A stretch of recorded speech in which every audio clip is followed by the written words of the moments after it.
네, 여러분 안녕하세요. 세력주 길라잡입니다. 오늘 4월 2일 일요일 오후 2시 정도인데, 이번 주는 좀, 내용이 많아서, 빨리 봐도 시간이 좀 오래 걸릴 것 같아요. 그래서 최대한 빨리 보도록 하겠습니다. 먼저 이번 주 단기 관심 종목들 이렇게 5가지 가져왔거든요. 파워넷, 성화이텍, 삼진 L&D 후성, 코오롱 플라스틱, 이렇게 좀 보도록 할 거고요. 그리고 구독자 분석 요청 종목 피코그램 간단하게 보고, 그리고 금요일에 미국 IRA 인플레이션 감축법 세부 법안이 발표가 됐죠. 이걸 그래서 좀 여러분들이 이해하기 쉽게 정리해서 좀 보여드리도록 할 거고, 주간 증시 이벤트 좀 보고 마무리하도록 하겠습니다. 먼저 지수 관련해서는 보지 않을 건데, 일단 지수는 금요일에 미국 증시가 1%대 이상 상승 마감을 해줬기 때문에 내일 국내 증시도 상승 또는 강보합 출발 가능성이 높습니다. 그렇기 때문에 일단 내일도 좋은 흐름으로 시작될 가능성이 높다는 거 알고 계셨으면 좋겠고, 이번 주 단기 관심 종목들 이렇게 5가지 보면 먼저 파워넷부터 볼게요. 파워넷부터 살펴보면 제가 여러 번 가져왔던 종목이죠. 차트 크게 보면 일단 2차 전지 LFP, LFT라고 써놨네요. LFP고요. LFP 리튬 인산철 배터리 테마죠. 차트 크게 보면 지금 현대사료 또는 린드먼 아시아처럼 눌러주고 공격 매집하고 다시 하락했다가 쌍바닥 찍어주고 올라가지고 있는 추세인데, 일단 차트 크게 보면 이러한 하락 추세 돌파를 했고 저점을 올려주는 짝꿍댕이 쌍바닥 형태로 상승을 해주고 있죠. 그러면서 지금 단기 추세 이렇게 올라가주는 모습이 나오고 있는데, 이러한 추세 안에 있다는 거. 그러면서 지금 111선 위로 올라와서 224일선 찌르고 448일선 찌르고 마침내 올라왔죠. 올라오고 지금 저번 주 월요일 날 이후에 화수목금 화수목 하락이 좀 나왔었는데, 이때 이렇게 조정 주면서 쉬어가는, 거래량 없이 쉬어가는 모습이 나왔고, 금요일 날 이 구간을 지지를 해주면서 다시 양봉의 캔들을 띄워줬죠. 그러면서 분봉을 보시면 분봉이 좀 유의미하게 바닥을 이 정도 구간으로 4,270원 정도로 지켜주면서 전 후반에 우상향 추세로 마무리가 됐죠. 그래서 분봉상 차트 흐름이 지금 이렇게 하락 추세를 이어내다가 돌려주는 모습. 분봉상으로 보더라도 이러한 하락 추세를 돌파한 모습이죠. 분봉상으로 보더라도. 그러면서 전일의 고점을 근처에서 지금 시작하면서 마무리가 됐고, 전일 시가 근처에서 지금 마무리가 된 모습이죠. 그래서 아마 파워넷 같은 경우에 이 흐름이 유지가 돼서 상승 추세가 이어진다면 내일 일단 좋은 흐름 나올 가능성이 높고, 그러면 지금 위치에서 이 448일선 한 4280원 정도 되는 것 같은데, 이 정도 구간이나 조금 더 타이트하게 보신다 그러면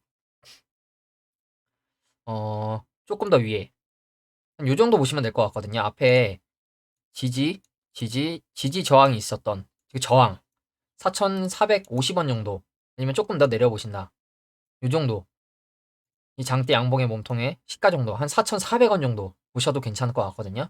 이 구간이나 조금 더 넓게 보시면 장기동평선 448일선인 4,290원 정도, 이 구간 손절 라인으로 매매하셔도 괜찮을 것 같고요. 일단 이 추세가 어떻게 이어질지 좀 지켜봐야 될 것 같고, 단기적으로 지금 고점이 이 정도인데 이 구간을 시원하게 돌파하는 그림이 이번 주에 좀 나와줄지, 이걸 좀 관심 있게 보셨으면 좋겠습니다. 그리고 다음 종목으로 성화이텍 보면 성화이텍도 제가 여러 번 말씀드리는 종목이죠. 그래서 차트 크게 보면 자동차 연비 개선 경량화 테마입니다. 그래서 현대자동차에 범퍼 레일을 독점적으로 지금 공급을 하고 있다고 하거든요. 성화이텍 같은 경우에 뭐 재무도 지금 크게 위험하지 않고 깔끔한 모습이고, 차트 크게 보면 제가 제주은행이랑 차트 비슷하다고 계속 말씀을 드렸죠. 그래서 이렇게 코로나 이후에 강하게 들어 올리고 하락 주고 하락 추세 돌파하면서 우상향 추세로 바꿔주는 모습, 이렇게 들어올리고 0차 눌러주면서 올라가는 그림, 이 모습이 제주은행이랑 굉장히 비슷하다고 제가 말씀을 드렸거든요. 제주은행의 이때 모습. 이때 모습이랑 제가 비슷하다고 말씀을 드렸어요. 들어올리는 코로나 이후에 들어올리고 눌러주면서 들어올리는 이 추세. 그러면서 이렇게 어마어마한 대시세가 나온 모습이죠. 그래서 성우하이텍 같은 경우에도 지금 이 추세가 유지되면 보시면 단기적인 흐름으로 보더라도 제가 이때 한번 진입 타점을 말씀을 드렸는데 강하게 상승이 나왔죠. 강하게 상승 나오고 조정이 이렇게 흘러내린 게 아니고 흘러내려서 다시 바닥 찍고 올라간 게 아니라 위에서 지금 버티면서 위에서 박스권으로 지금 지지가 나온 모습이죠. 그러면서 지금 이 정도 구간을 지켜줬고 보시면 이때 딱 고점대 라인이죠. 이 구간은 이제 33일선 정도에서 반등이 나왔는데 단기적으로 이러한 박스권이었거든요. 단기적으로 이러한 박스권이었는데 고점과 저점이 낮아지는 박스권을 이때 돌려주면서 다시 돌파를 한 모습이 보이죠. 그리고 돌파를 했고 돌파하니까 지지 나오는 구간 앞에서 여러 번 저항 나왔었던 구간을 지지를 해주고 있죠. 그렇기 때문에 제 생각에는 이렇게 들어 올리고 조정 줬고 다시 상승 추세가 이어지는 그림이 나오지 않을까 이렇게 좀 보고 있거든요. 그래서 지금 이 구간을 지지가 나왔으니 이 정도 구간 7,150원 정도 손절 라인으로 매매하기에 괜찮지 않을까 이렇게 보거든요. 왜냐면 여기서 좀 더 기간 조정을 줄 거였으면 구름대 깨고 내려와서 조금 더 하락했다가 돌려주면서 올라갈 가능성도 있었는데 이 구름대 앞에서 반등이 나왔다는 거. 그렇기 때문에 지금 위치에서는 이 구간 7,150원 정도 손절 라인으로 매매하기에 괜찮지 않을까 좀 이렇게 보고 있고요. 보시면 금요일 날 위아래로 움직이긴 했는데 하락하고 나서도 하락하고 나서 이때 이렇게 강하게 하락하고 나서 다행히 조금 회복을 해주면서 바닥을 다져주는 모습으로 마무리가 됐죠. 그렇기 때문에 일단 선호하이텍은 여기서 이 7,150원만 깨지 않으면 상승 추세가 한 번 더 나오지 않을까 좀 이렇게 보고 있거든요. 만약에 한 2, 3일 정도 조금 눌러주더라도 이 자리만 깨지 않으면 상승이 다시 한 번 나올 가능성이 높아 보입니다. 그렇기 때문에 성화이텍 같은 경우에 올려주고 조정주고 올려주고 조정주고 또 올라가는 이런 그림 예상해 볼 수 있겠죠. 그리고 다음 종목 삼진 L&D. 삼진 L&D도 보면 2차 전지 전기차 테마거든요. 삼성 SDI에 원통형 2차 전지의 뚜껑 역할을 하는 가스켓을 독점적으로 공급하고 있다고 해요. 그래서 삼성 SDI 또는 최근에는 뭐 볼보 CEO 뭐 관련해서 볼보 CEO였나? 잠시만요. 네. 볼보 CEO 방한 후 삼성 SDI 협력 가능성 뭐 이런 재료를 세력이 갖다 붙이면서 상승을 한번 만들었죠. 3월 6일 날. 차트 보면 여러분들이 보셔야 할 점. 고점대에서 딱히 뭐 세력이 털고 나갔다는 듯한 모습의 거래량이 아니죠. 오히려 이 앞전 박스권 고점의 매물을 먹는 이 앞전 고점의 매물을 먹는 매집이라고 저는 생각을 하고 있고 그렇게 보고 있고 지금 단기적으로는 이렇게 3월 6일 뭐 이렇게 해서 볼보 CEO 방안 관련해서 기사를 띄우고 급등이 나왔었는데 매집봉이겠죠. 이 정도 구간까지 테스트하는 매집봉이라 생각을 하고 그럼 앞에 매물을 이렇게 테스트한 거겠죠. 그리고 이제 거래량 없이 눌러주고 보시면 거래량 없이 눌러주죠. 그리고 지금 이만큼이나 들어 올렸는데 거래량 이거밖에 안 나온다는 거. 그럼 이 구간에 개미들의 물량이 많이 없다는 거거든요. 그러면서 지금 단기적으로 음, 이렇게 수렴하는 듯한 추세가 나오고 있는데 그러면 지금 위치에서 이 448일선 3,050원 정도 손절 라인으로 매매하셔도 괜찮을 것 같고 아니면 분할로 1차, 2차 정도 담으셔도 될 것 같거든요. 이 저점에서 올라가는 추세, 이 추세 2차 정도 담으셔도 괜찮을 것 같고 상승, 조정, 상승, 조정, 상승, 조정 해주면서 추세 돌파해주는 모습이 나오지 않을까 조심스럽게 보고 있거든요. 근데 그 추세 돌파를 이 장기동 평선 라인 위에서 나올 수도 있으니까 지금 위치에서 손절 라인 잡고 매매를 하셔도 괜찮을 것 같고 아니면 방금 말씀드린 대로 이 구간에서 1차, 추세 하단에서 2차 그리고 여기를 이탈하면 잘라야겠죠. 왜냐하면 내려왔다가 오래 걸릴 가능성이 높기 때문에 그렇기 때문에 단기적으로 지금 보시면 상승도 이렇게 나왔고 조정도 굉장히 크게 나왔죠. 조정도 지금 이 정도 구간까지 나왔는데 제가 계속 제가 말씀드리는 코로나 이전 주가 박스권 그리고 코로나 상승 때 1차 파동자리 1차 파동자리 그 자리를 되게 말씀을 많이 드리거든요. 그 구간까지 조정이 나왔기 때문에 조정도 굉장히 크게 나왔어요. 그래서 큰 추세로 보면 아직 이렇게 하락 추세가 완전히 끝났다고는 볼 수 없는데 단기적으로 이렇게 상승 저점 올려주는 상승 추세가 나오고 있기 때문에 이 구간에서 수렴해주면서 돌파를 할지 아니면 바로 쏴주는 그림이 나올지 이걸 좀 지켜봐야겠죠. 그리고 이제 다음 종목으로 후성 보시면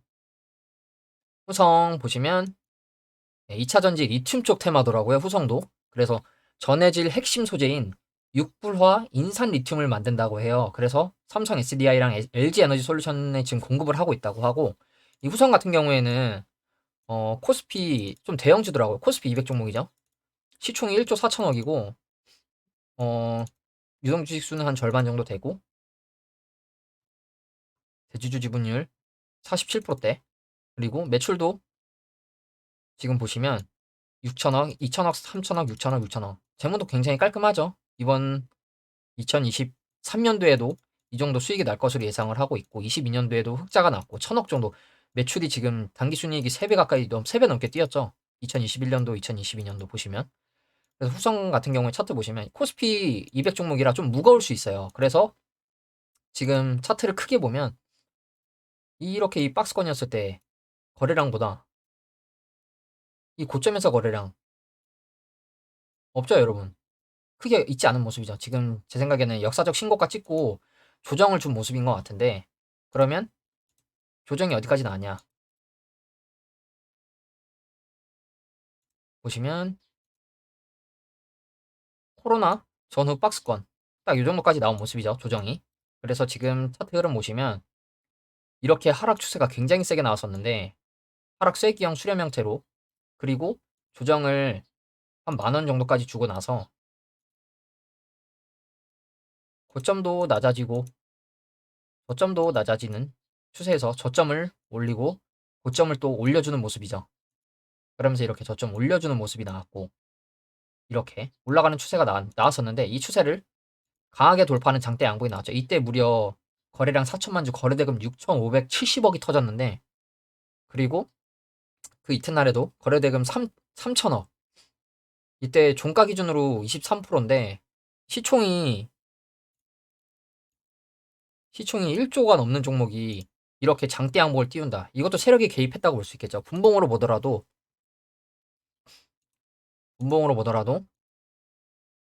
들어 올릴 때 거래량 들어왔고, 갭상승해서 들어 올렸을 때 거래량 터졌고, 또 올려줄 때 거래량 터졌죠. 그러니까 빠질 때 터진 거래량이 아니에요. 그렇기 때문에 거래량 없죠. 그래서 일봉으로 보면 상승이 이렇게 강하게 나왔고, 그리고 거래량 없이 눌러주는 모습이 나오고 있는데, 그러면 지금 위치에서 어 일단 1차적으로 보면 요 정도 구간에서 지지가 나오면 괜찮을 것 같거든요. 여기 앞에 단기 지지와 저항이 있었던 구간이, 지지가 있었던 구간이기 때문에. 그리고 보시면 또 여기서 또 저항이 있었던 구간이죠. 그렇기 때문에 이 구간을 일단 지지해주는 모습이 나오는지 15,100원 정도, 이 정도 구간 손절 라인으로 매매하시거나 조금 더 아래 보신다 그러면 448일선 보시면 되겠죠. 14,800원 정도. 그렇기 때문에 조금 더 눌러주거나, 눌러주면 이 자리에서 받으시면 될 것 같고, 아니면 지금 위치에서 이 구간 손절 라인으로 매매하실 수 있겠죠. 그게 아니라 조금 더 내려오면, 제 생각에는 조금 더 내려오면 여기까지도 내려올 수 있을 것 같아요. 왜냐하면 여기도 이렇게 저항이 있었던 구간이기 때문에 이 정도 1차, 2차 정도 받으셔도 될 것 같고, 그게 아니라면 이 정도까지 내려오는지 지켜보시고 매매하셔도 될 것 같거든요. 그렇기 때문에 지금 위치에서 손절 라인 잡고 매매하셔도 되고, 이 정도 구간까지도 내려올 수 있다는 걸 염두하셔서 내려온다면 내려왔을 때 매매를 해보셔도 될 것 같거든요. 그게 아니라면 이 기준봉이 되는 장대 양봉에 시가를 잡아야겠죠. 이 시가를 지켜주는지, 여기서 만약에 깨고 내려간다 그럼 다시 이제 바닥 보고 이렇게 돌려서 올라가겠죠. 그렇기 때문에 이 종목도 단기적인 흐름 괜찮고 거래량 없이 조정 나오고 있기 때문에 한 번 더 튈 수 있는 가능성이 있지 않을까 이렇게 보고 있습니다. 그리고 다음 종목 코오롱 플라스틱. 코오롱 플라스틱 같은 경우에도 제가 이걸 지어놨는데 보시면 자동차 연비 개선 경량화 테마입니다. 그래서 코오롱 플라스틱도 보시면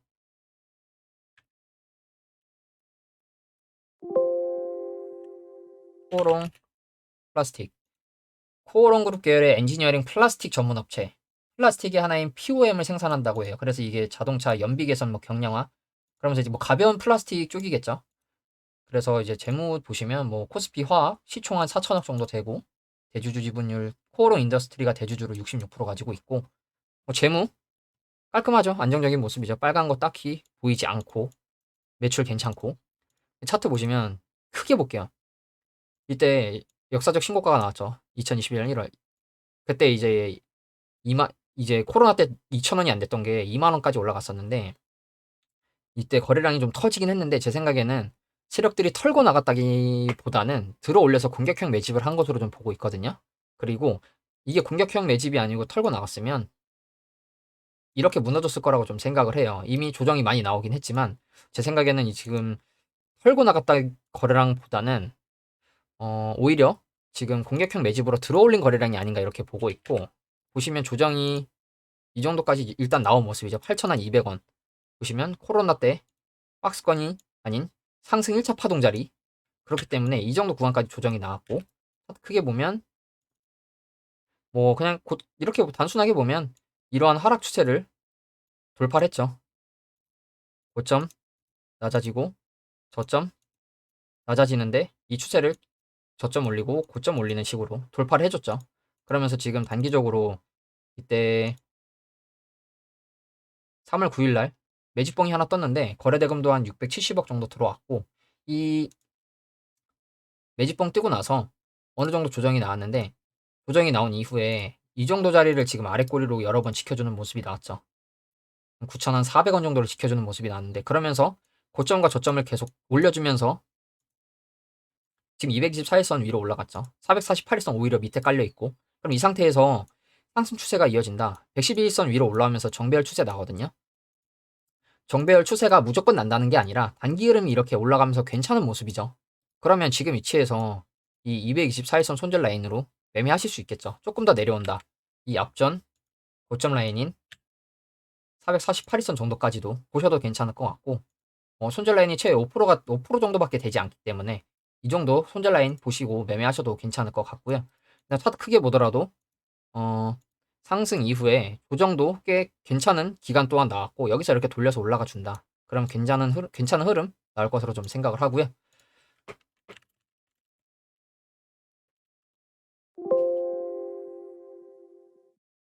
그리고 이제 그래서 제가 이렇게 5가지 종목을 보여드렸고, 구독자 분석 요청 종목 피코그램 좀 볼게요. 피코그램도 보시면 피코그램 같은 경우에 무상증자 이슈로 이렇게 올랐었죠. 차트 보시면 2021년 11월 때 2,000원이었는데 23,000원까지 갔는데, 보시면 이 고점에서 거래량이 없죠. 오히려 이렇게 들어올릴 때 거래량보다. 그래서 이게 차트가 많이 만들어지지 않은 상태여서 세력이 가지고 있는 건지 털고 나간 건지 모르겠는데, 일단 털고 나간 듯한 하락이 나왔죠. 2만 원에서 5천 원까지 어마어마한 하락이 나왔는데, 차트 크게 보면 어, 저점은 결국에 올려주는 추세로 가고 있거든요. 저점은 이렇게 올려주는 추세로 올라가고 주고 있는데, 그리고 최근에 흐름 이평선 정배열 내주면서 유의미한 양봉이 좀 나와줬죠. 구름대 앞에서. 왜냐면 여기서 이렇게 깨고 내려갈 수도 있었는데, 이 구간을 지켜주면서 나 여기서 하락 안 할 거다라는 듯한 캔들을 띄워줬죠. 그래서 제 생각에는 피코그램도 여기서 일단 7% 정도 상승이 나왔는데, 이 구름대를 깨거나 장기평 라인을 이탈하지 않는다면 당분간 또 추세 상승이 나올 것 같거든요. 이렇게 이 구름대를 밟으면서 올라갈 가능성이 있고, 여기서 이렇게 또 양봉 바로 다음날 또 띄울 수도 있겠죠. 그렇기 때문에 피코그램 같은 경우에 지금 단기적인 추세는 이렇게 저점을 올려주고 있다는 거. 그럼 올라가면 저항을 이 정도에서 한번 받을 것 같고, 왜냐면 위에 이때 윗골이 저항이 있었고 지금도 저항 맞았었고, 여기를 돌파해준다. 그럼 단기적으로 또 이 정도 또 올라간다. 그럼 이렇게 단기적으로 저항이 나오겠죠. 그렇기 때문에 일단 혹시나 눌러준다. 눌러주면 추세 하단에서 잡으셔도 될 것 같고, 그러면 손절 라인이 짧기 때문에 지금은 손절 라인이 오히려 좀 멀죠. 이만큼이나 되기 때문에 9,000원에서 8,000원 초반대까지 와야 되기 때문에, 그렇기 때문에 오히려 눌러주면 잡으시면 좀 괜찮지 않을까 좀 이렇게 보고, 당연히 깨면 이탈하면 잘라야겠죠. 왜냐면 또 이렇게 내려올 가능성이 있기 때문에. 그렇기 때문에 이 종목도 단기적인 흐름은 굉장히 괜찮아 보이고요. 그리고 이제 제가 미국 IRA 인플레이션 감축법 세부 법안에 대해서 좀 살펴볼 건데, 일단 세부 법안이 국내 증시의 호재성으로 발표가 됐습니다. 그렇기 때문에 이번 주에 2차 전지 전기차 쪽 테마가 또 움직일 가능성이 있겠죠. 그래서 제가 이번 주 가져온 종목들이 그래서 거의 다 전기차 종목이거든요. 이 테마를 안고 올라갈 가능성도 있기 때문에, 그리고 지금 자리도 괜찮죠. 그래서 이제 이 미국 IRA 세부 법안을 좀 살펴볼게요. 제가 정리를 이렇게 좀 해놨는데, 이 세부 법안이 4월 18일부터 적용이 된다 하고, 주요 쟁점이랑 세부 법안 내용을 살펴볼게요. 일단 주요 쟁점은 북미에서 최종 조립한 전기차에만 세액공제를 부여하겠다, 이 내용이었습니다. 한국산 전기차에 대한 차별이 아니냐, 이런 이슈가 있었고, 주요 쟁점이 전기차 배터리 양극재, 음극재의 세부 부품을 한국에서 제조해도 세액공제를 받을 수 있는가, 구성재료, 그리고 또 한 가지가 핵심 광물, 미국과 FTA를 체결하지 않은 국가에서 수입한 재료로도 사용이 가능한가, 이거였거든요. 근데 이 주요 쟁점에 대해서 IRA 법을 보면 북미 최종 조립 전기차라도 북미에서 제조 조립한 부품을 50% 이상 사용해야 공제를 해주겠다. 그리고 핵심 광물의 40%, 2027년에 80% 이상을 미국이랑 FTA를 맺은 국가에서 채굴 가공해야 세액 공제를 해주겠다. 그러니까 지금 이 두 내용을 안 해주겠다는 내용이었던 거죠. 그래서 지금 하나씩 보면 이제 미국 기업들이 북미에서 제조 조립한 부품, 미국 기업들이 양극 활물질도 미국 내에서 생산하도록 네, 여러분 죄송합니다. 바로 다시 시작할게요. 그래서 이제 미국 기업들이 양극 활물질도 미국 내에서 생산하도록 해달라, 이렇게 얘기를 했는데, 지금 IRA 세부 법안 내용이 발표가 된 게, 배터리 그러면 부품 기준에 양극판이랑 음극판만 포함을 하겠다, 미국 내 배터리 부품에. 그리고 구성 재료인 양극 활물질은 포함하지 않겠다. 이거는 배터리 구성 세액공제에서 세액공제를 받지 못하는 양극 활물질, 말이 좀 애매한데, 양극 활물질은 미국에서 만들지 않아도 세액 공제를 해주겠다, 이 내용이거든요. 그래서 우리나라는 지금 구성 재료인 양극 활물질을 국내에서 만들고, 양극판, 음극판을 미국에서 만들고 있다고 해요. 국내 3사, LG엔솔, 삼성 SDI, 그렇게. 그래서 지금 세부 공정 변경 없이도 세액 공제 혜택이 가능하다고 합니다. 그러면 이 양극 활물질이 뭔지 알아야겠죠. 전자를 받아 양이온과 함께 자신은 환원되는 물질로 리튬이온 배터리 전체 재료비의 40%를 차지하는 소재라고 합니다. 그래서 2차 전지의 주요 양극재에서도 시장의 대부분을 차지하고 있는 것이 리튬, 니켈, 코발트, 망간, 그리고 우리 기업들이 주목하고 있는 분야라고 하죠. 그래서 지금 우리나라 기업들의 상황을 반영을 좀 해줬죠. 양극 활물질은 니네 나라에서 만들어라. 대신 양극판이랑 음극판만 우리나라에서 만들어라. 미국에서 만들어라. 이렇게 해서 지금 우리나라의 의견을 반영을 했죠. 그래서 세부 공정 변경 없이도 세액 공제 혜택이 가능하다고 하고, 또 두 번째 이슈가 핵심 광물의 40%, 2027년에는 80% 이상을 미국이랑 FTA 체결한 국가에서 채굴 가공해야 세액 공제를 해주겠다. 근데 지금 우리나라 같은 경우에 주로 핵심 광물을 들여오는 인도네시아나 아르헨티나가 미국이랑 FTA 미체결국이라서, 만약에 이대로 진행이 되면 세액 공제 혜택을 못 받을 가능성이 있었는데, 이번에 발표된 게 미국이나 대미 자유무역 협정을 맺은 국가에서 50% 이상이 추출된 경우, 또는 미국과 FTA를 맺은 국가에서 50% 이상 가공된 경우 세액공제. 미국과 FTA를 맺은 국가, 우리나라죠. 우리나라에서 50% 이상 가공된 경우 세액공제를 해주겠다. 그렇기 때문에 지금 이 법안도 우리나라에서 가공할 경우 세액공제 혜택이 가능하게 반영이 됐습니다. 그래서 지금 일단 이 두 이슈가 우리나라 2차 전지 쪽 제조회사들에게 좋은 쪽으로 지금 작용을 할 것으로 예상이 되고 있죠. 그래서 아마 이번 주에도 전기차 쪽, 2차 전지 쪽 관련돼서 종목들이 움직이지 않을까, 좀 이렇게 생각을 하는데, 한 가지 우려되는 사항은 이제 전기차 배터리 부품이랑 핵심 광물 조달을 금지하는 외국 우려단체를 또 발표를 할 거라고 하더라고요, 미국에서 올해 말 정도에. 근데 여기에 이제 사실상 중국 기업들이 다수 포함 예정으로 중국 광물 의존도가 높은 한국 기업 입장에서는 부담되는 사항이라고 해요. 그래서 이게 또 어떻게 해결되는지 지켜봐야 될 것 같은데, 일단 이 주요 쟁점 두 가지가 우리나라가 좀 요구하는 대로 어느 정도 반영이 되었기 때문에, 아마 이번 주에 또 포스코나 에크프로, LG 에너지 솔루션 관련해서 2차 전지 전기차 종목들이 좀 움직이지 않을까 좀 이렇게 생각을 하고 있거든요. 이게 됐을 가능성은 없겠죠. 왜냐면 이거는 이제 발표가 됐기 때문에. 그렇기 때문에 이렇게 5가지 종목들을 가져왔는데, 물론 제가 여기에 대형주인 뭐 에코프로나 포스코 케미칼, 뭐 포스코홀딩스, 그리고 또 뭐 LG 엔솔, 뭐 삼성 SDI 뭐 이런 종목들은 가져오지 않았는데 대형주라서 가져오지 않은 거고, 이 종목들도 움직일 가능성이 있겠죠. 저는 대신 이 종목들이랑 연결이 돼 있는 종목들을 지금 가져온 거고, 그렇기 때문에 여러분들도 이러한 이슈가 있다는 걸 여러분들이 알고 계셔야겠죠. 그래야 이제 우리가 투자하는데 도움이 되기 때문에 이러한 주요 이슈는 여러분들이 알고 계신 게 좋습니다. 그리고 이제 이번 주 주간 증시 이벤트를 좀 보면, 이번 주는 일단 여러 가지 경제 관련 지표 발표들이 있는데, 이제 금리 인상은 약간 어느 정도 일단락이 되고 있고, 그러면 경기가 좀 침체로 가지 않는지, 좀 괜찮은지 좀 지켜봐야겠죠. 뭐 공장제 수주, 경기 낙관 지수, 무역 수지, 고용 보고서, 목요일에는 이제 실업보험 청구자 수 이런 거 있고, 그리고 금요일 날 미국 증시가 휴장이라고 하네요. 뭐 금요일의 날로. 그리고 이때 좀 중요한 지표인 비농업 부문 신규 고용 실업률 발표가 있다고 해요. 그래서 이제 이 지표가 발표가 되는데, 그러면 미국 증시는 이걸 이제 월요일 날 반영을 하겠죠. 이 신규 고용이, 또 고용이 뜨거우면 또 금리 인상 가능성이 대두될 가능성이 있고, 고용이 좀 줄어들면 금리 인상 효과 나오는구나. 그러나 경기는 침체로 갈 수도 있겠구나. 양방향 양날의 검이죠. 양날의 검입니다. 그렇기 때문에 이러한 이슈가 있다는 걸 여러분들이 참고하셔서 매매하셨으면 좋겠습니다. 오늘 영상은 여기서 마무리하도록 하겠습니다. 감사합니다.